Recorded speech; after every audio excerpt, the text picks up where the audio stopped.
Bom, boa tarde. Meu nome é Carlos Rodrigues. Vou falar um bocado sobre a Nginx. Ali aquele título de Somewhat Advanced é porque eu vou fazer um bocadinho de batota. Não vou falar propriamente de configurações avançadas da Nginx. Vou falar mais de uma forma de exemplos mais simples, mas falar de partes que estão subjacentes e que normalmente não se veem logo à partida, ou não se pensam nelas logo à partida. Portanto, o que vocês vão ver a seguir não é provavelmente um tutorial de Nginx e os exemplos que vão ver são incompletos, porque pôr uma configuração inteira aqui não cabia nos slides e não dou promessas nenhumas de performance. Ao contrário do que vocês veem muitas vezes na internet de exemplos de melhorar a performance com o Nginx que muitas vezes acabam por reduzir a performance. Portanto, genericamente, o Nginx hoje em dia já é um dos web servers mais usados, segundo a Netcraft, né, que agora finalmente já diz que realmente que o Apache está a morrer. No topo milhão de sites com mais tráfego na internet, o Nginx já está em segundo lugar, já tem 28%, e conforme se vai subindo para o topo da pirâmide, essa porcentagem vai aumentando e penso que rapidamente chega até aos 50% e fica tac a tac com o Apache. Isto porquê? Porque o Nginx aguenta facilmente milhares de ligações em simultâneo, com um consumo relativamente baixo de recursos por causa de ter uma arquitetura event-based, não precisa usar muitos processos, nem ter muitas threads, ou às vezes nenhuma thread sequer. E por isso é usado hoje em dia, por exemplo, pelo Netflix ou pela Cloudflare, e só na junção desses dois nós temos, se calhar, uma boa parte do tráfego que circula na internet hoje em dia. O Nginx é open source, licença BSD, apesar de que eles têm uma empresa também que vende uma versão com os extras, do Nginx Plus, e acho que também faz desenvolvimentos à medida. Corre em Linux e FreeBSD, também corre em Windows, mas em Windows ainda não está preparado para a produção e pelo caminho que aquilo leva vai estar preparado para a produção. Eu não devo já estar vivo quando isso acontecer. Correm mais Unix, mas o Linux e o FreeBSD são as duas plataformas bem suportadas. A Cloudflare corre Nginx em Linux e a Netflix corre Nginx em FreeBSD. Depois mais à frente já vão perceber de onde é que vem essa escolha. E é estável e maduro, já tem 11 anos, apesar de só nos últimos 3, 4 anos é que realmente começou a ganhar popularidade a sério. E não é só um web server, hoje em dia consegue fazer proxying de mail e consegue fazer proxying de sockets TCP, UDP e com SSL para fazer basicamente load balancing e para que comece a tomar o papel que anteriormente se usaria tipo um HA proxy ou algo assim. Quando vocês começam a usar Nginx, ou mesmo depois de estarem a usar, a tendência é para usarem o branch stable. E este slide existe porque isto é uma coisa que é quase, com toda a gente que eu falo, esta dúvida existe sempre. Que é, o Nginx tem sempre dois branches ativos. Tem sempre o branch mainline e o branch stable. Ao contrário do que parece, não existe um branch de desenvolvimento. O branch mainline também é de produção. Só que no branch stable só há security fixes. Portanto, se não houver uma fixe de segurança para fazer, não há release no branch stable. Por isso vocês só veem releases no branch stable tipicamente uma ou duas vezes por ano. Às vezes alguns destes ciclos até só têm mesmo uma release, só têm a ponto zero. E no branch mainline acontecem novas features e correção de bugs. Portanto, se vocês encontrarem bugs na versão stable, vão ter que viver com eles até à próxima versão stable. É por isso é que ele é estável. Não quer dizer que tenha ausência de bugs.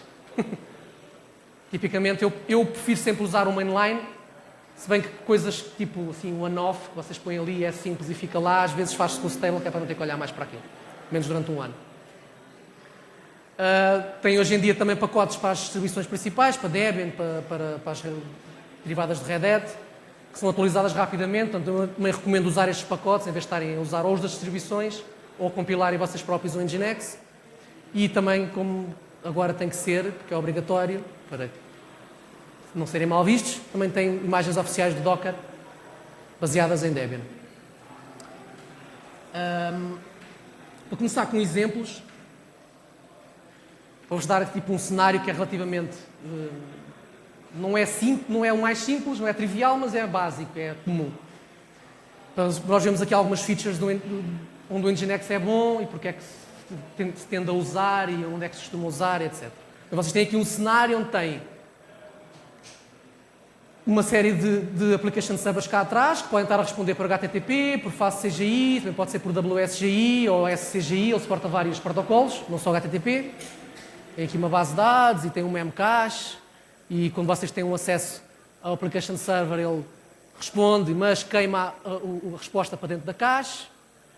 Depois tem aqui os clientes do lado de cá quererem aceder por HTTP, HTTPS ou HTTP2. E tem o Nginx no meio. O que é que o Nginx faz aqui? Bom, o Nginx pode fazer load balancing entre estes application servers, pode fazer o trabalho de ir ver ao memcache primeiro se existe alguma coisa cachada e responder, e se não existir, fazer o pedido ao application server. Portanto,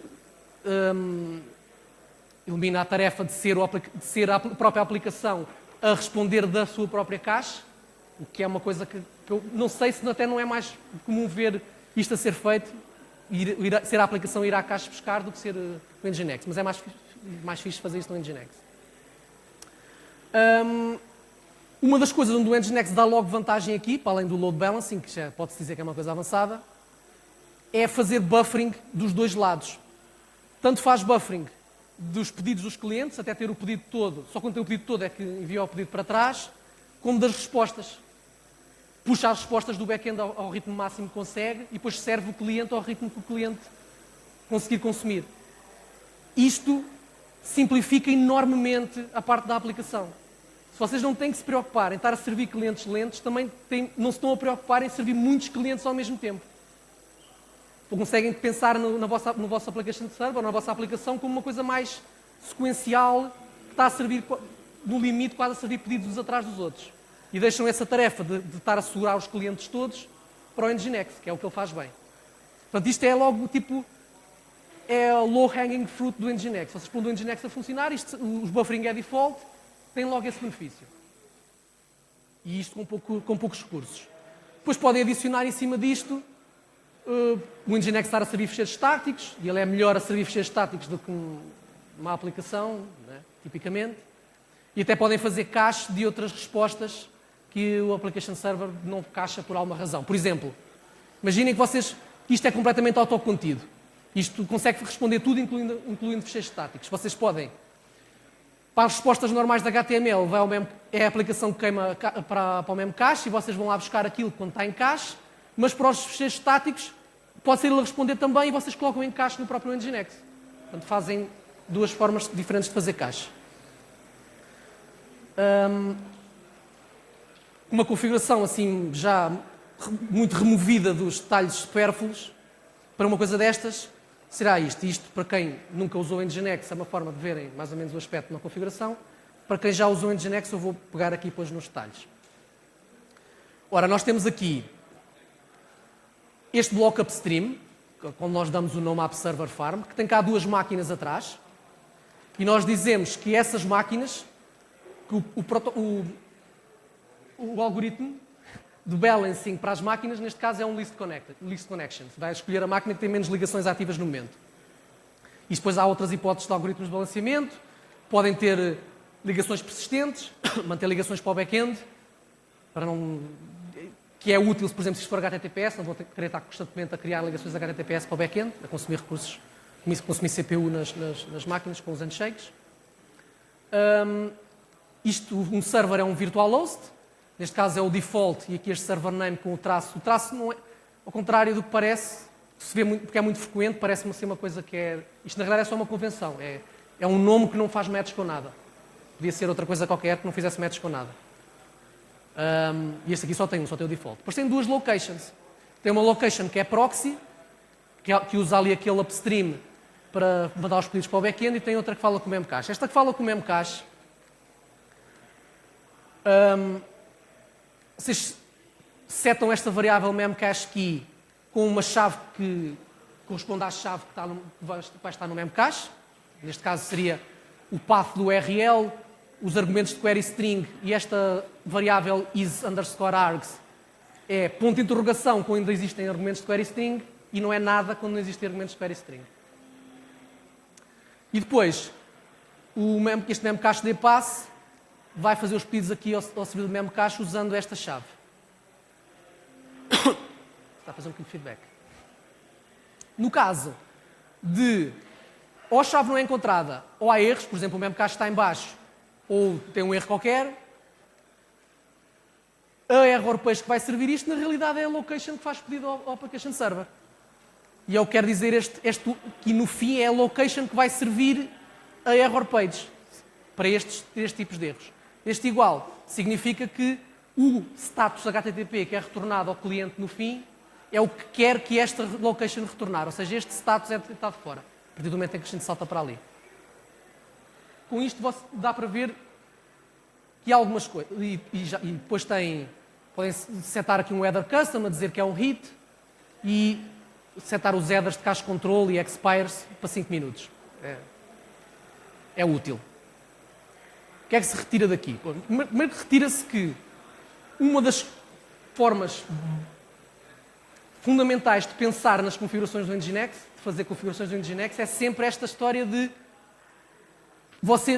o pedido eventualmente entra numa location que, se não servir imediatamente o pedido, vai fazer qualquer coisa que vai saltar para outra location. E têm várias formas de fazer saltar. Podem fazer saltar com um rewrite explícito, fazer rewrite do endereço. E, se não disserem ao rewrite que querem a opção dele se manter na mesma location, ele vai saltar de novo para o topo e vai tentar fazer match com o endereço reescrito. Portanto, é um rewrite interno. Ou então também tem a diretiva try files, que permite pegar no URL, construí-lo em forma de variáveis ou não, e ver se existem ficheiros com aqueles nomes e ir tentando, até que a última opção pode ser uma location. Tipo, se recebem um pedido à barra, vocês podem tentar try files de index.html, index.htm e index.php, e se não existe nada, um arroba qualquer coisa. Ou outra location que não seja um arroba. Portanto, ele tenta coisas e eventualmente salta para outra location. Sempre que ele salta, ele volta lá ao topo a fazer os matches outra vez. Portanto, apesar disto de parecer que é um salto direto, porque isto é um nome especial como a arroba ali ao início, que nunca faz matches com nenhum URL, na realidade o processo é sempre o mesmo. E depois tem o processo de error page também, de capturar os erros e saltar. Até sempre esta ideia de andar aos saltos entre a configuração, que nestes cenários assim mais simples é relativamente fácil de encaixar na cabeça. Quando começa a ter muitas coisas ao mesmo tempo lá, as configurações podem se tornar um bocado brutais.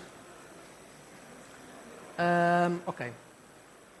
Mas alguns buracos, em geral, ou armadilhas que diz? Ok. E acho que estou a precisar mesmo. Pronto, há algumas armadilhas que podem apanhar, em geral, na configuração do Nginx, ou na sintaxe de configuração do Nginx. É óbvio que a sintaxe é hierárquica. Tipo, tem um bloco HTTP, que podia ser stream, se vocês estivessem a fazer balancing de sockets raw, ou podia ser mail, se estiverem a fazer balancing de SMTP, de IMAP ou de POP3. Tem os servers, que são os virtual hosts, depois tem locations cá dentro, que até podem ser nested, umas dentro das outras. E tem ifs. E pronto, isto é hierárquico. Ok. Um exemplo de que isto é hierárquico, mas não é tão óbvio quanto parece, é o caso do if. O if não é um if, ou seja, quando vocês aqui... Pronto, imaginem que isto é um pedido ao barra static. Se for um pedido ao barra static, isto faz matches com a barra, e esse aqui faz matches com este barra static barra, e ficaria aqui dentro no que quer que peça aqui. Se for só a barra outra coisa qualquer, ele vai aqui fazer um if se... Aliás, ele faz sempre, mesmo quando não faz matches com aquilo. Ok, ele faz o write é primeiro. Este if verifica se o request method é add ou get, e se não for, retorna 403. Tipicamente, vocês vão encontrar muitas situações onde precisam de usar ifs. E vão fazer ifs do género, se for qualquer coisa, seta uma variável. E depois aqui um proxy pass que usa essa variável para fazer coisas. Erro. Muitas vezes funciona, mas no dia em que aquilo não funcionar, vocês não vão perceber porque é que não funciona. Porque estão habituados a assumir uma coisa que não é verdade, que é que o if é um if. O if não é um if, o if é um rewrite. Isto aqui dentro é uma location. Portanto, quando isto fizer match, o processamento entra aqui dentro e já não volta a sair. Já não vem cá para cima, não anda para cima na hierarquia. Vocês o que podem fazer aqui é, idealmente, só devem ou fazer returns, responder ao pedido imediatamente, ou fazer rewrites, que também faz o processamento ir para o outro lado explicitamente, ou basicamente é isso que convém fazer. Se fizerem mais do que isso, arriscam-se a este most. É que quando vocês entram aqui dentro, isto às vezes parece que funciona porque ele herda as diretivas que vêm de cima. Mas há muitas diretivas que não herdam da forma que vocês esperam que elas herdem.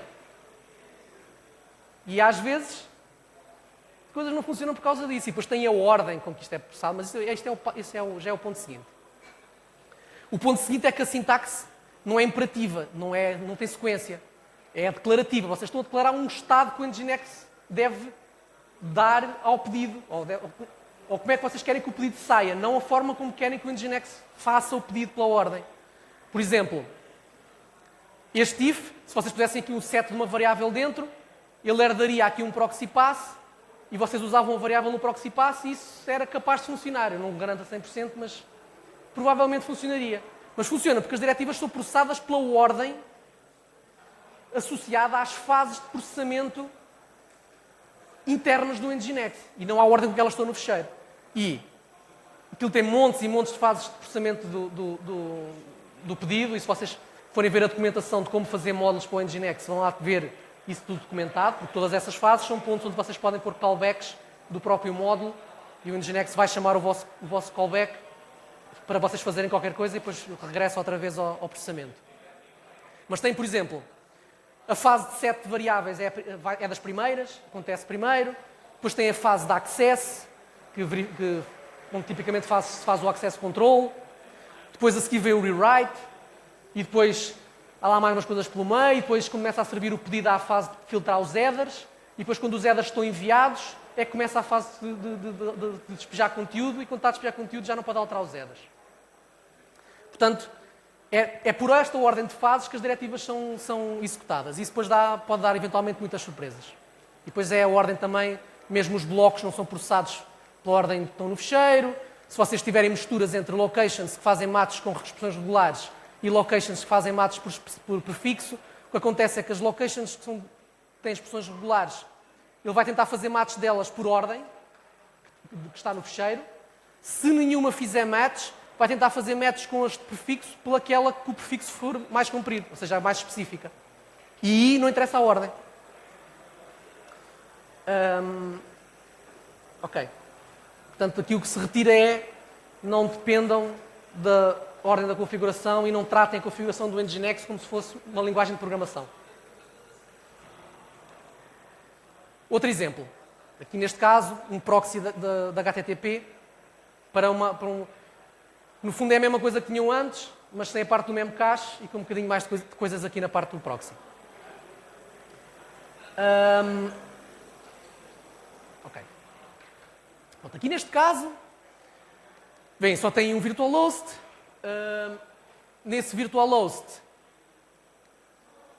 tem uma location barra, vai apanhar tudo, vai fazer um proxy pass para aqui, para este example.com, coisas. E depois vai fazer um proxy redirect. Proxy redirect, que eu não falei há bocadinho tinha default. Se vocês usarem variáveis no proxy pass, já não podem usar o proxy redirect default. O redirect é, cada vez que a aplicação tentar fazer um redirect, ele vai tentar substituir o que quer que faça match disto por isto. Neste caso, vocês estão a fazer para dentro do example.com, mas o nome público disto é outra coisa qualquer. Então, o proxy redirect, se apanhar qualquer coisa que seja HTTP ou HTTPS, com www ou não, mais umas coisas, não interessa muito detalhar o que é que a expressão popular faz. Se fizer matches com isto, vai substituir por HTTP ou HTTPS, consoante o pedido do cliente, nome do host com que foi chamado, o que está no host header, e o resto do path, que é este, é o que é capturado aqui. Pronto. Isto para dizer o quê? Proxy pass tem comportamentos diferentes consoante aquilo que vocês lhe passem como parâmetro. Há bocado passaram só um URL. Se passarem só um URL, até aqui a parte do host, com ou sem porta, e ele vai passar todo o resto do pedido para esse upstream. Se vocês puserem variáveis, ele já não passa nada. Tem que ser vocês a construir o endereço todo. E se vocês puserem, por acaso, um path, ele vai substituir esse path pelo que está ali, portanto, é mais um terceiro comportamento. E isto não é óbvio ao início. Muitas vezes a gente começa por fazer proxy para tudo, porque é mais rápido, e depois quando aquilo vai para ir para a produção, começamos, ok, mas eu não quero que isto mande os pedidos todos lá para trás, eu quero começar a filtrar. E então, meto aqui umas locations mais apertadas, e meto aqui só um path, e não sei o quê, e depois de repente nada daquilo funciona, e porquê é que não funciona? Funciona porque ele interpreta de maneiras diferentes. Consoante o que estão a pôr ali. Outra coisa que também é surpresa é quando usam variáveis, ele já não faz resolve disto, dos nomes para o sistema. Já faz resolve dos nomes, aliás, para o sistema ou sendo blocos upstream. Faz resolve só com um resolver explícito. Dizerem qual é que é o DNS explicitamente que ele tem que usar. Caso contrário, ele dá erro. Eu tipicamente gosto de ter um resolver local instalado, tipo um unbound, ou algo assim, para fazer cache localmente e depois dizer-lhe para ele não cachar durante quase tempo nenhum. Porque assim todos os workers do Nginx vão à mesma cache e quando reiniciam o Nginx por alguma razão, a cache está lá naquele serviço à parte e não é obrigado a refazer os pedidos todos. Neste caso até não é muito importante, é só um, mas às vezes não. E pronto, depois tem aqui a questão dos bufferings que eu falei, mas isto está ligado por default. Resolver DNS, sim. Neste caso estou a dizer que ele vai à própria máquina. Está lá uma caixa. Mais. Diz? Aqui? Não. Quando tens variáveis, ele assume, ok, tu estás a construir o URL, já estás a fazer um... Eu não percebo qual é que é, nesse caso não percebo qual é que é o racional disso, mas a verdade é isso. Pôs aqui uma variável, imediatamente ele vai-te dizer não sabe como é que há de resolver aquele example.com. E tens que meter lá o resolver. Por isso eu ponho sempre o resolver. Pronto. Não tenho que pensar quando é que ele quer ou quando é que ele não quer isso. Okay. Em cima disto nós podemos adicionar cache. Aqui, por exemplo, naquele caso que eu estava a falar há pouco, de cachar os ficheiros estáticos para uma caixa HTTP local e depois ser o Nginx a servi-los durante algum tempo. Adicionar uma caixa implica declararem qual é que é o sítio temporário para as respostas. Isto é o default, mas eu gosto sempre de ter isto lá explícito e já vou dizer porquê. E depois tem exatamente a definição da própria cache, neste caso estou a chamar cache, estou a dizer que ele tem 16 MB de memória para guardar as chaves, porque as chaves são só guardadas em memória, ele não guarda a estrutura da cache em disco. Em disco estão os objetos, em memória é que está a estrutura. Portanto, quando reinicia um Nginx, ele não sabe o que é que tem em cache. Conforme vai recebendo pedidos, ele vai vendo se existem ficheiros e tem um processo de background que está a correr toda a hierarquia de cache a reconstruir outra vez esta estrutura. Depois digo que tenho aqui ficheiros que não sejam picados há mais de 8 horas, independentemente do cache control deles ser maior ou não, são deitados fora, porque não querem ter em cache ficheiros que ninguém está a mexer. E um tamanho limite de 20 GB, que é assim mais ou menos aproximado. Se vocês tiverem um uso muito intenso da caixa, uma variação muito intensa, potencialmente ele vai muito acima dos 20 GB e depois lentamente vai se ajustar para ficar a esse nível. E depois, naquela location onde antes tinha o proxy pass, ou ainda tem o proxy pass, ativam esta caixa com o nome caixa que está ali e adiciona-se um header com esta variável que vai ser hit, miss ou o que for. Aliás, isto é uma sintaxe, é um formato mais ou menos standard do Nginx, em que todas as variáveis que são relacionadas com coisas que vêm do upstream são sempre prefixadas com upstream qualquer coisa. Portanto, se vocês tiverem um header, as variáveis dos headers no Nginx vão ser HTTP, underscore e o nome do header, com os tracinhos substituídos por underscores. Se for um header que veio de cima, que vocês podem depois passar para o cliente ou não, vai ser upstream, underscore... Não sei se é HTTP upstream, se é upstream HTTP, mas vão ter essa nomenclatura fixa. Ok. Então, problemas que acontecem muitas vezes nisto. Primeiro é não perceber porque é que as coisas não estão a ser cachadas. E as coisas tipicamente não estão a ser cachadas ou porque não têm ou porque lhes falta um header cache control ou expires, porque a ausência disso significa não cachar, ou então quando tem um set cookie. Ele também não cacha coisas que tenham cookies, caso contrário pode estar a licar informação que não é suposto ser cachada.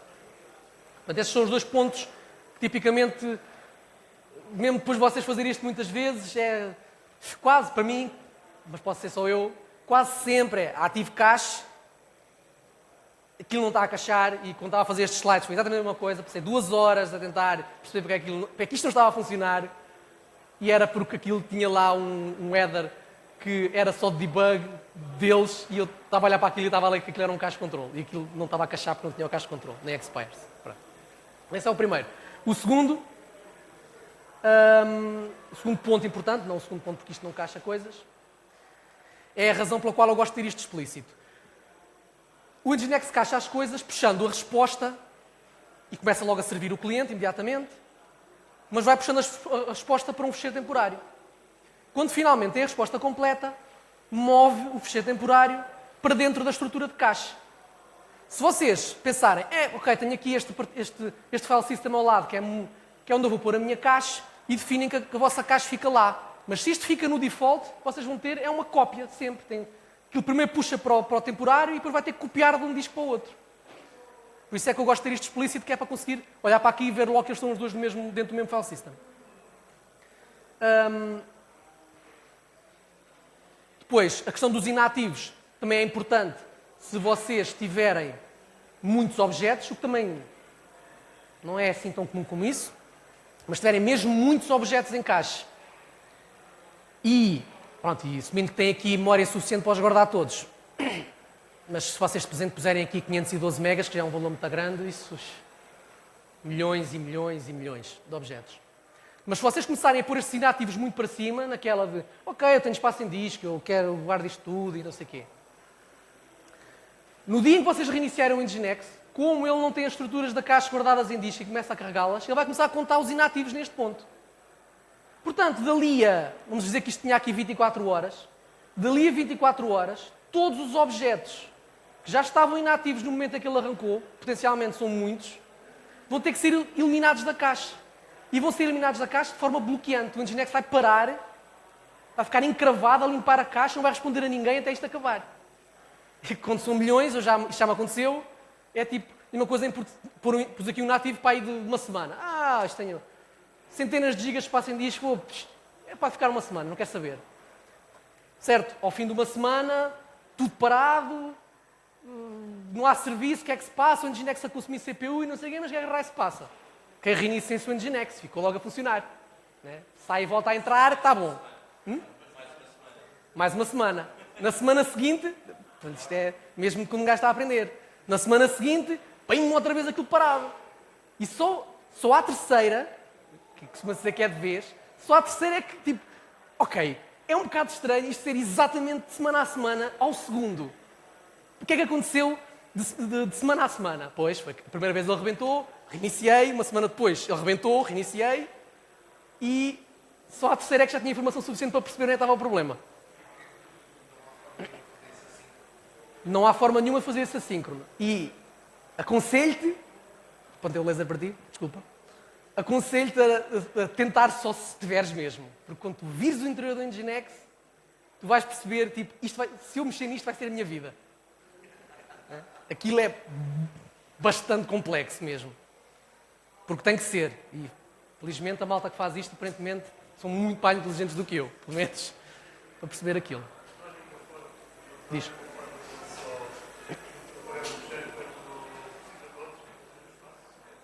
Mas ele faz isso assim. Agora, para os inativos, estás a dizer que não queres inativos mais do que não sei quanto tempo e ele vai cumprir isso, estás a dizer? Aquilo podia ser melhor, sim. A questão é que eles não previram que o pessoal fosse vou pôr aqui 100 dias e guardar tudo. É assumir. Ele tem um default, os inativos têm um default. Se tirares, não sei quanto é que é, mas tem um default. Acho que é para aí 1 hora ou 10 minutos, assim uma coisa muito pequenina. Ok. Então começam já a ver, com esta história dos inativos e com a história de copiar os temporários, que já começa o I/O de disco aqui já começa a entrar no cenário. Mas eu vou saltar fiquem com esta na ideia. Eu vou saltar temporariamente sobre essa parte do I.O. para falar de outro problema que a cache tem. A maneira como eu preencho a cache é o primeiro pedido que vem para um determinado objeto, começa a puxar, começa a meter no fecheiro temporário, ok. Então aí quando vem um segundo pedido para o mesmo objeto, o que é que ele faz? Por default, ele começa a puxar, a escrever para o temporário, portanto esmagou o temporário do anterior. Se vocês tiverem pedidos constantemente para os mesmos objetos, a cache nunca vai parar, ele nunca vai conseguir caixar nada. Porque uns pedidos vão estar sempre a atropelar os outros pedidos. Isto parece um comportamento estranho para ter default, mas potencialmente, quando não há muita possibilidade disto acontecer, o facto de ele deixar isto acontecer acaba por ter mais performance no caso normal. É pior no pior caso, mas é melhor no caso normal. Mas tipicamente para isto o que se faz, há duas formas de... Bom, há uma forma de fazer isto, não vou complicar para já, que é fazer locks na cache. Portanto, primeiro pedido, começa a preencher a cache. Durante este lock timeout, dentro destes X segundos, nenhum pedido para aquele objeto é servido. Ficam pendurados, à espera. E na esperança de que, em menos de 5 segundos, o objeto já esteja em cache, porque quando assim que ele ficar em cache, os outros pedidos são logo servidos imediatamente a partir da cache.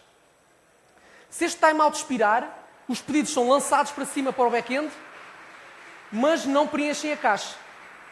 Portanto, se vocês têm o azar de que o primeiro pedido vai ao back-end e o back-end está a servir, porque tem lá um bug qualquer, ou razões, está a servir lentamente e nunca mais acaba de preencher a cache, expira o timeout, estes vão lá acima, recebem respostas, mas este continua a preencher a cache e os outros pedidos que vêm voltam outra vez a ficar no lock, à espera do timeout e depois então voltam a subir. Aliás, eu acho que não ficam no lock, não. O lock só expira uma vez. Para contrariar isto, tem o age. O age diz que se o pedido que está a preencher a cache não acabar em tantos segundos, então o próximo pedido que vier esmaga aquele e começa ele a preencher a cache. Tipicamente vocês põem no age aquilo que acham que é o tempo razoável para um objeto ser colocado na cache e põem no lock timeout aquilo que acham que é razoável um cliente esperar pela resposta. Que, nos casos, pode ser 5 segundos, mas se calhar, digo eu, até na maior parte dos casos é 0 segundos. Desde que vocês depois acomodem aqui no back-end a possibilidade de terem um objeto novo e no momento em que ele ainda não preencheu a caixa vão ter um burst de pedidos. Portanto, é um trade-off entre fazer esperar e ter que ter mais alguma capacidade no back-end para tratar disto. O fim do timeout passa para o back-end e não preenche a caixa. Fecheiros muito grandes, há problema. Se um fecheiro... Vão bater nos dois. É porque o age, tu podes pôr o age muito grande. Podes dizer, ok, o pedido pode estar a preencher a caixa durante umas horas. Só que durante essas horas...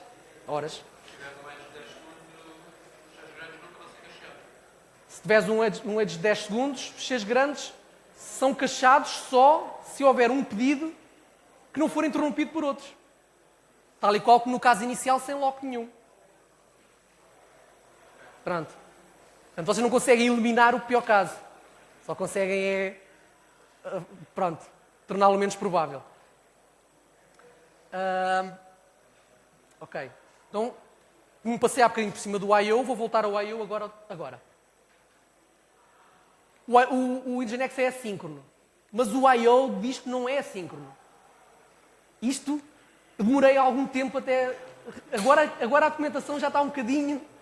Não sei o que é que eles mudaram na documentação, mas está mais explícito, já é mais fácil retirar essa, pelo menos que a gente sabe o que é que vai à procura. Mas isto foi um bocado surpreendente. E quando vocês têm cache, vocês estão a fazer muito I.O. E se tiverem a fazer cache de objetos grandes, ou de muitos objetos, o pedido implica meter o objeto em disco, ele está a escrever em disco o objeto, enquanto ele está a fazer isso, esse worker está parado a servir aquele pedido. Não está... Depois ele, por default, faz ali uns cortes, mesmo por causa dos buffers e não sei o que, isso não é tão... Não... O que, aliás, é até pior, porque vocês não veem isso até ser tarde demais. Quando começam a ver este problema, já está mesmo o caldo entornado e tem que ser resolvido no instante. Portanto, o I.O. por default não é assíncrono. Melhor, o I.O. assíncrono igual em todas as plataformas. E já agora, esta nota é que os orcas blocam e é tanto em fecheiros estáticos como em fecheiros que estejam cachados. Portanto, qualquer I/O em disco faz a mesma coisa. Por exemplo, em FreeBSD, que é o que tem o I/O assíncrono, file system mais fixe, muito por culpa ou vontade da malta do Netflix, que tem feito algumas contribuições para o canal do FreeBSD nesse sentido. O I/O em FreeBSD é mesmo assíncrono. Vocês abrem o fecheiro, querem que ele seja lido assincronamente, depois quando fazem uma chamada de read ou de write, ela retorna imediatamente um return code a dizer, ok, vou fazer, e depois vocês podem pôr o file descriptor num pool, que é o que faz o Nginx, e depois no event loop, quando o file descriptor acender lá a luz, já sabem que aquela operação que fizeram está terminada, o read já está feito e podem fazer outro read, que neste caso vai retornar coisas, ou o write já está terminado e aí não tem que fazer nada. Portanto, em FreeBSD o I/O pode ser mesmo, efetivamente, I/O assíncrono. Em Linux, não. A Linux tem duas restrições, principalmente, aliás, derivadas do facto do I/O assíncrono em Linux ter sido pensado para a malta das bases de dados. Portanto, é otimizado para a utilização das bases de dados e não para uma utilização de ler fecheiros random do file system. Portanto, é melhor para uma coisa, mas depois torna pior para este caso em particular. Portanto, o I/O assíncrono em Linux não só tem que ser alinhado, vocês têm que fazer os reads e os writes alinhados. Acho que por default é blocos de 512 bytes, mas depois, por exemplo, o XFS obriga a que seja uma página, 4 capas. Portanto, os I/Os têm que ser alinhados e o Nginx trata isso bem. O Nginx sabe que tem que fazer os I/Os alinhados. Esse problema não é um grande problema, mas é um problema para quem implementa, para a alta do Nginx implementar isso. Depois tem o problema de que I/Os desalinhados acontecem sempre. Se o fecheiro for pequenino, menos do que 512 bytes, ou o fim de um fecheiro maior, vai ter um acesso que é desalinhado e esse acesso é síncrono. Mas nada disto interessa, porque para fazer I/O assíncrono em Linux, vocês têm que abrir os fecheiros com a flag de ODirect, e a flag de ODirect também diz que é para fazer bypass do file system, da cache do file system. Portanto, vocês vão estar a ler os fecheiros e eles não vão ficar em cache, e o que faz esconder o facto do I/O não ser assíncrono é que, tipicamente, quando o vosso dataset de objetos que o Nginx serve, de cache ou de estático, é mais pequeno do que a RAM, vocês vão ter quase aquilo tudo na cache do file system. Portanto, os reads vão ser muito rápidos porque é simplesmente copiar da zona de memória do cache do file system para dentro do buffer da aplicação e depois despachar. Portanto, vocês não querem ter I/O assíncrono se ele tiver que fazer bypass da cache do file system. Portanto, o que tem que fazer é ativar aqui uma série de coisas. Que normalmente se ativa, até porque isto aparece muito nos exemplos. A questão é que normalmente o pessoal coloca isto na configuração e é tipo matou a galinha preta e magia aconteceu e não se sabe exatamente o que é que cada uma dessas coisas faz. O que isto faz é o sendFile, é uma system call que diz ao kernel para ler um bocado do fecheiro e copiá-lo imediatamente para dentro de uma socket. Portanto, não copia para dentro dos buffers da aplicação, para depois a aplicação ter que copiar para dentro da socket. É um caminho mais rápido.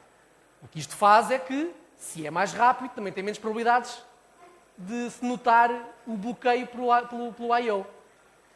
Por outro lado, também não querem fazer isto com fecheiros enormes, porque senão um cliente, a fazer sendFile de um fecheiro de sei lá quantos megas, vai bloquear na mesma, vocês vão ver aquilo a bloquear. Portanto, vão querer dizer, ok, faz sendFile, mas faz de 512 capas em 512 capas, pelo menos intercalam uns clientes com os outros. Depois este valor, daí a minha chamada de eu não estou a fazer recomendações de performance, isto é tipo... Depende da vossa cena. 512 capas pode ser muito, mas não pode ser pouco. Depende do que vocês estiverem a fazer, do vosso padrão de utilização. Mas sabendo o que é que significa, é mais fácil escolher valores. Depois,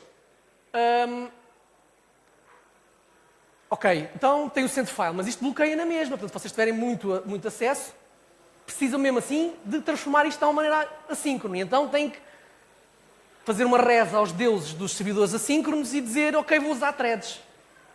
Em FreeBSD vocês fariam I/O on. Ativavam simplesmente o I/O síncrono. Em Linux tem que ativar threads. O ativar threads é onde o Nginx passa a ter uma pool de threads ao lado e sempre que tem que fazer I/O, manda o pedido para dentro daquela pool de threads elas fazem lá o I.O. e quando está terminado, pelo file descriptor, notificam o event loop, e o event loop então vai lá, faz um read, porque sabe que o read já vai ler da caixa, do file system, portanto, vai ler imediatamente. E isto é quando vocês já estão neste problema de notar os bloqueios, e é fácil de notar, vocês no top começam a ver processos do Nginx com o estado D, acho que é o D, que é tipo um uninterruptible read, ou uma coisa qualquer de género. Se não estou a dizer as neiras, mas pronto. Vem aquilo num estado onde não é um S, nem é um running. Não é um sleeping, nem um running, é sinal que estão a bloquear no I.O. Isto faz muita diferença. Isto, tipo, instantaneamente resolve o problema. Pronto. Depois, acompanhando a isto, que mexe realmente no I.O. de disco, vocês fazem tipicamente mais uns toquezitos aqui de configuração e ativam este TCP no push, que ativa uma flag na socket, que em FreeBSD se chama mesmo TCP no push, e em Linux se chama TCP cork, que é tipo pôr a rolha nos pacotes enquanto eles não estão completamente cheios. Tipo, vocês, para melhorar a performance de rede, vocês querem mandar os pacotes o mais cheios possíveis, portanto, não querem que o kernel esteja a ver, ok, já tenho, ele não me mandou um byte em não sei quantos milissegundos, ok, tu vou mandar já o pacote. Não, vocês sabem que vão mandar mais coisas, portanto, põem a rolha naquilo e o pacote fica pendurado até estar cheio. Quando estiver cheio, ele manda. E o Nginx é esperto o suficiente para saber que quando chega ao fim aquilo já não cabe num pacote, ou quando chega mesmo ao último write, tira a flag de TCP cork ou TCP no push primeiro, e então quando escreve, depois a decisão de enviar o pacote é logo tomada. Isto melhora reduz os números de pacotes. No início das ligações, vocês conhecem como é que o TCP funciona. O TCP começa lento. Primeiro começa por quase fazer a knola dos pacotes um a um, e depois é que vai aumentando a janela, e aquilo começa a despachar. É o TCP slow start. Portanto, ao início vocês querem mandar menos pacotes, só por essa razão, porque não querem mandar um pacote e depois só poder mandar o próximo quando vem o acknowledge. Portanto, ativam isto, e ele é esperto o suficiente para saber desativar. Aliás, isto só é usado quando ele está a enviar com send file. Também ativam, tipicamente, o TCP no delay, que é exatamente o contrário, que é mandar um pacote o mais rapidamente possível. E ele internamente sabe que não pode pôr uma flag quando está a usar a outra. Portanto, elas são completamente opostas. Vocês estão a dizer ao Nginx tomar a decisão de quando é que usas uma, quando é que usas outra. E isto reduz a latência. Por outra particularidade do TCP, como implementado nas máquinas, nos sistemas hoje em dia, que se chama o algoritmo de Nagel, que é esperar um bocadinho para ver se não vem mais bytes. E este bocadinho pode ser tipo 200 milissegundos. Vocês não querem terem enfiado delays de 200 milissegundos nos pedidos quando sabem que não vem mais nada. Portanto, quando sabem que não vem mais nada. Por isso, isto só tem efeito em ligações keep alive. Porque numa ligação que não é keep alive, quando chega ao fim, ele, ok, já mandei tudo, shutdown, e aquilo empurra logo os dados logo lá para a rede, portanto não há este delay. Ok, 5 minutos. Pronto, ele sabe gerir isto, e agora, só aqui neste caso só me falta este ponto, que é, ok, estou muito bonito, caixa de file system, ler, assíncrono, não sei o quê, não sei o quê. Às vezes vocês querem mesmo fazer bypass da caixa do file system, quando o fecheiro é muito grande. Imaginem que vocês têm o vosso dataset lá pelo meio, tem uns downloads, as coisas, e assim, uns vídeos, umas coisas grandes, que são vistos de vez em quando. Vocês não querem poluir a vossa caixa de file system com aquilo tudo e estar a deitar fora os objetos que são acessíveis mais frequentemente. Se bem que o kernel é suficientemente esperto para saber que não deve deitar fora coisas que estão a ser muito mexidas e etc. Mas, pronto. É sempre bom a gente dar uma ajuda. Portanto, se o fecheiro é grande, e neste caso nós consideramos acima de 8 megas como sendo grande, faz direct I.O. Não passa pela caixa do file system. Pronto. Ok. Então, por aqui... Certo, olha, boa, porque eu esqueci de escrever isso nas minhas notas. Quando vocês têm SSL, não há send file. Porque o kernel não consegue... porque ele tem que virar a aplicação para ser cifrado. E depois para ser colocado na rede. Portanto é assim, exato. Em Linux vocês não conseguem fugir disso. Mas a malta do Netflix anda a submeter patches lá para o kernel do FreeBSD para implementar uma parte da cifra lá dentro do kernel, de modo a que o kernel consiga cifrar.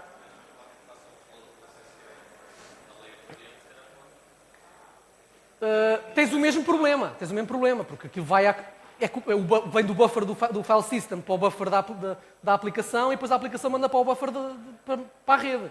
Portanto, o offload poupa-te o processamento, mas muitas vezes o problema da HTTPS hoje em dia já não é o CPU. Porque se tu estiveres a usar uma cipher suite relativamente decente, que lá por baixo usa aquelas instruções da AES-NI que há nos processadores já desde há uns quantos anos, o AES até consome pouquíssimo CPU.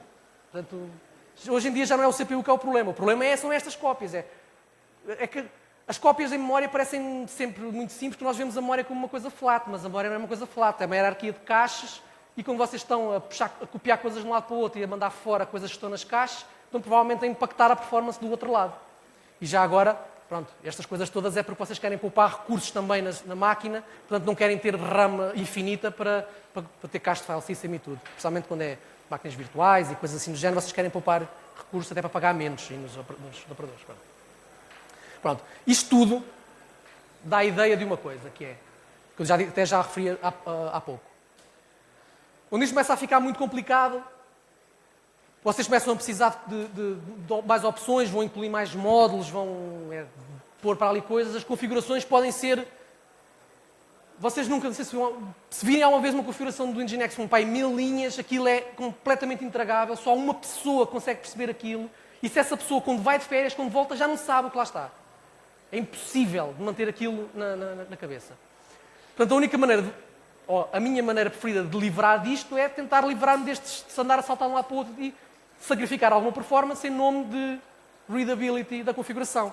Isto consegue-se scriptando o Nginx de uma linguagem mais tradicional. Atualmente, o que é mais comum nisto é usar o módulo Lua. Corre Lua dentro do Nginx, transforma quase o Nginx num application server. Aliás, transforma o Nginx num application server, porque há uma framework de Lua chamada Lapis, que permite vocês usarem aquilo quase como se fosse um modo PHP, mas de Lua. Eu não recomendo isso, acho que nós já passámos essa fase de ter as linguagens enfiadas dentro dos web servers. A ideia disto tudo ou quando a gente caminha a camada do web service, fazem-se coisas mais infraestrutura, DevOps, como é que a estrutura da aplicação funciona, e depois dentro da aplicação fazem-se coisas da aplicação. Ter a aplicação dentro de um web server, eu não gosto. Mas isto permite muita coisa. Vocês imaginem, com o que precisava de vocês scriptarem isto, em que vocês, na fase de set de uma variável, pode ser Lua a retornar uma coisa que seta uma variável, o rewrite podem retornar um URL alterado em Lua como quiserem, podem fazer access control com base em alguma coisa em Lua, que pode fazer pedidos para fora do Nginx com sockets não bloqueantes. Isto permite, por exemplo, imaginem este cenário.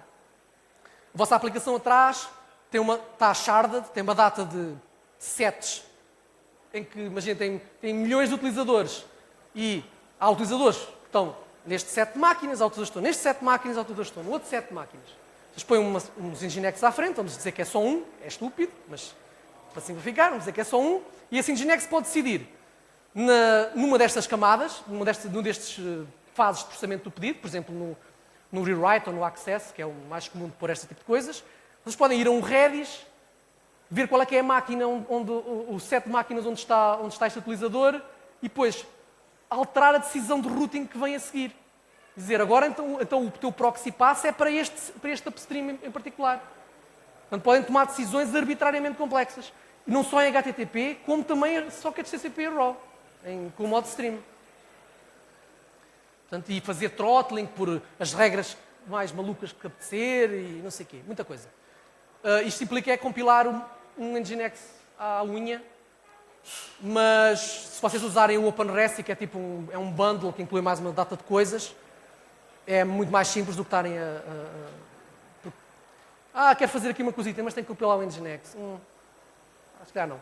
Mas este é muito mais fácil de usar. Isto é usado desde há pouco tempo pelo Tumblr. Portanto, o OpenREST neste momento já é o quinto, daquelas estatísticas, já é o quinto web server mais usado, por causa do Tumblr ter mudado tudo que tem à frente para ser servido com o Nginx e o OpenREST. É usado pela Cloudflare também, e é usado pela Cloudflare num cenário muito engraçado, que é a Web Application Firewall da Cloudflare, para onde todos os pedidos passam, para filtrar pedidos maliciosos, usa o módulo de Lua, aliás, usa o OpenResty, para correr... Aquilo há uns anos, pelo menos há uns tempos atrás, não sei se aquilo ainda é assim, mas era, tipo, eles tinham regras da Apache Mod Security, que com os scripts de Perl convertiam para Lua, e depois aquilo corria dentro do Nginx e filtrar os pedidos. Uma malta do Nginx, na minha opinião, parece que não gosta de coisas que não foram eles que fizeram, estão a desenvolver uma outra linguagem, ou um outro interpretador, chamado NginScript, que na realidade é um subset de JavaScript, um subset de ES5, que neste momento ainda é muito experimental, não tem nada das potencialidades que vocês podem... Tipo, só se encaixa em 2 fases de processamento, enquanto o Lua até pode decidir que certificados é que devolve e decidir que upstreams é que existem, pode fazer milhentas coisas. Portanto, ainda é experimental e mesmo a ideia deles não é tão flexível quanto o que está aqui, mas isso pode não ser um problema. Isto basicamente é uma VM de JavaScript, que é uma VM de JavaScript feita por eles, nova, não baseada em nada. Pronto. Porque os requisitos de uma linguagem correr dentro de um web server, no caso do Lua, essas fases de processamento, inclusivamente, vocês podem ter coisas que falam entre várias fases de processamento, porque ele tem estado ao longo de todo o pedido. Isso implica que pode alocar memórias e coisas afins. As VMs de JavaScript, tipicamente, vão ter garbage collectors. E vocês não querem eles não querem essa instabilidade de poder o garbage collector correr e não sei o quê. Então isto é por causa disso que eu estou a fazer uma VM própria. E pronto, mas ainda é experimental e acho que qualquer uma destas duas coisas, para coisas complexas, acho que é o futuro. Dentro do Nginx. E pronto. Obrigado. Tem perguntas? Há perguntas? Não há perguntas? Sim. Qual é que é o caso de uso? Que aplicação é que precisa de tanto twitching e tem tantos requisitos? Tantos requisitos dentro do Nginx? Assim, eu diria que quase todas, mas pronto. Mas sendo mais concreto, tipicamente vocês põem dentro da aplicação, por exemplo, imagina que é uma API. Vocês vão pôr dentro da aplicação se os clientes podem fazer, quantos pedidos por segundo é que podem fazer a API e outras coisas do género. Sim. Se calhar essas decisões não deviam estar necessariamente a ser tomadas pelos developers da própria aplicação. Deviam estar a ser tomadas pelos DevOps, que é o nome fancy agora, antigamente administrador de sistemas, que estão a gerir a infraestrutura em produção. Portanto, eles vão querer, se calhar eu vou, dependendo de como aquilo está, vou ajustar. E esse tipo de coisas faz mais sentido, mas também é bom senso, né? nem passar. Nem está tudo na aplicação, também não está tudo no Nginx. É ter ali separação de responsabilidades entre equipas ou pessoas que têm foco diferente. Portanto, essas coisas faz sentido estar num sítio onde são umas pessoas que estão a controlar e faz parte do deployment. E as coisas que não são deployment, que são realmente aplicação, estarem noutro sítio, sim, separam-se as águas. Portanto, estes casos simples, tipicamente, com o módulo Lua, vocês não vão estar a fazer centenas de linhas de código, se já fazem 2 ou 3. Só que essas 2 ou 3 poupam uma coisa muito complicada com a sintaxe normal. Ok, isso também é interessante. A minha pergunta era, em caso é que foi usadas tantas otimizações em concreto, em que aplicação é que... Eu, no meu caso concreto, usava isto para fazer throttling, numa CDN. Ok. Para decidir... O Nginx tem throttling por default, mas se vocês querem fazer, tipo... Vocês têm algum conhecimento do que é que são os pedidos. Portanto, querem fazer throttlings diferentes consoante os pedidos, mesmo diferenciar os pedidos. E no Nginx vocês tinham que criar locations diferentes com regras de throttling diferentes. Vocês, ao fim...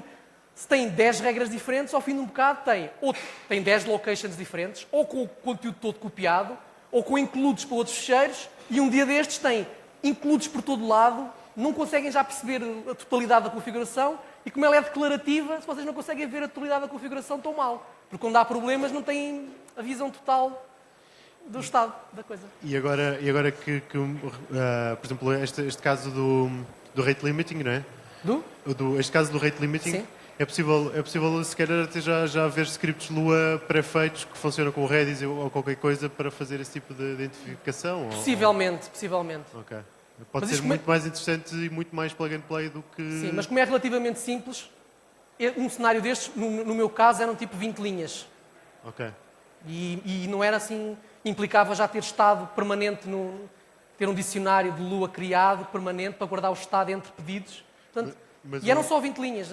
Mas o problema é que se houver vários application servers com vários reverse proxies, né, cada um é que sabe o rate limiting. Ou seja, se tivermos...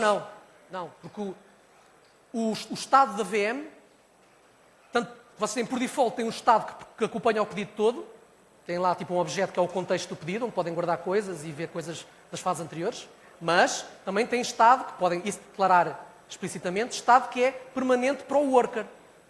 É um dicionário onde vocês podem colocar, onde podes colocar estado. Mas... Portanto, eles sabem uns dos outros, sim, já estou a começar a explicar. Ou seja, vários engine proxies conseguem saber esses estados? Sim. Ok. E pronto. Ok, obrigado.